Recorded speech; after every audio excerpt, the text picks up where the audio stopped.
Let's move on to the final film of the episode, Insidious, directed in 2012 by James Wan, who was a force in the horror genre for about a decade and a half. Yeah. Famous for the Saw franchise, The Conjuring, Annabelle. He's even done a Fast and Furious movie, and now he's like the leader and the director of Aquaman, which is huge. Big step up for him. Great filmmaker. Very illustrious career so far from the Australian director.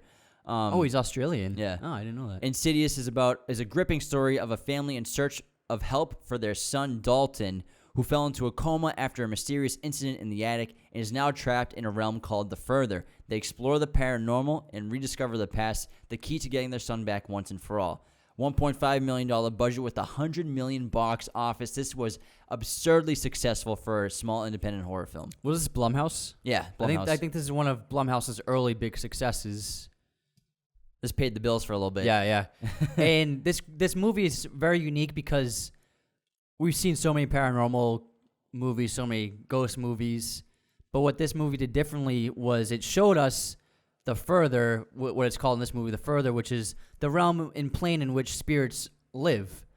And from their perspective, what they see when they're, what kind of world they exist in.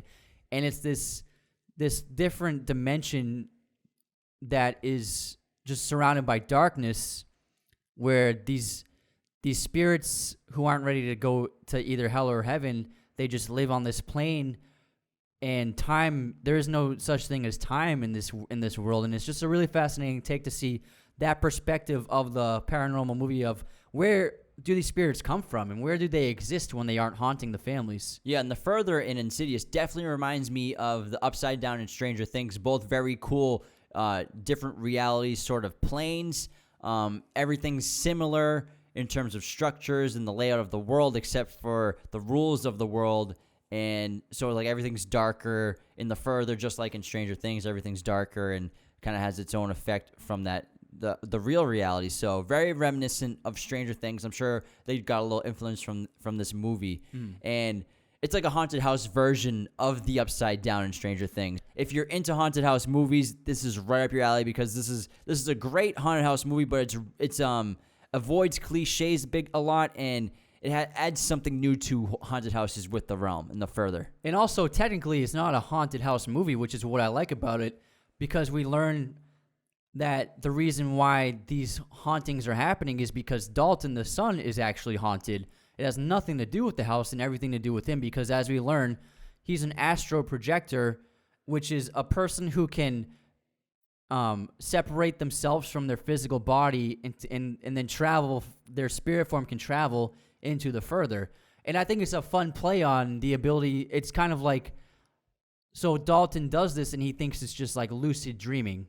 But what he's really doing is he's not lucid dreaming. He's traveling into the Further every time he dreams, because he's an Astro Projector. And that connection that he has of being able to enter the Further is what causes his body to be, is what causes the haunting around him. And it also causes him to be captured by the demon inside the Further, because the demon wants to enter his body. Yeah, and he got this ability from his father, Josh. But Josh forgets what happened when he was a kid and forgot that he was going through the same experience. And he also got trapped inside the Further. But he was taught to bury it deep down and forget about it, and suppress the memories of it. And so that's what prevented him from ever astro projecting again. I think the scariest aspect of this movie is the main antagonist, that red-faced demon. Very scary looking, disturbing. It's got like hooves for feet, and it has a long tail. Looks like Darth Maul. Yeah, a face like Darth Maul, and it's terrifying. And it's actually played not by an actor. The composer of the movie actually played the red-faced demon in this. The specificity of that demon is it's Dalton's demon. And so what happens is Josh has to go into the Further to go save his son. And so we learn that that's Dalton's demon. And then Josh has his own demon as well that he has to face. The Bride in the Black is Josh's demon. And before he goes into the Further, they get the help of a psychic named Elise Rayner, played by Lynn Shane. And it's always fun in these paranormal movies when we get like the psychic team and the paranormal teams to come check out the house and everything. And again, Juan gives us like more unique tools than we've seen in other movies. So we get to see like the camera they use to like pick up spiritual beings and everything. And also there are those funny cliches of like the assistants of the psychic are always like disheveled and comical and just like clumsy as hell. Yeah, when they walk in the house, one of them's eating a Hot Pocket. It's just they're funny. One of them is actually the writer of the movie. Oh, that's cool. Yeah. This episode of Raiders of the Lost podcast is brought to you by Manscaped, the leaders in men's below-the-waist grooming. Manscaped offers precision-engineered tools for your comfort, obsesses over their technology developments to provide you the best tools for your grooming experience. Get 20% off your order and free shipping using coupon code Raiders of the Lost at checkout. Again, Raiders of the Lost at checkout for 20% off and free shipping. This is a great brand, guys. Awesome products. They sent Anthony and I their performance packages. This isn't exclusively just for men. I highly suggest if you have brothers in your life, your boyfriend, your father, this is a perfect gift. The holiday season is coming. Any guy would be ecstatic to get anything from Manscaped. I'm telling you, it's legit. I will never use another clipper buzzer for the rest of my life. And then Josh goes into the further, and in order to save Dalton and for them both to escape, is they both individually have to face their demons and face their fears.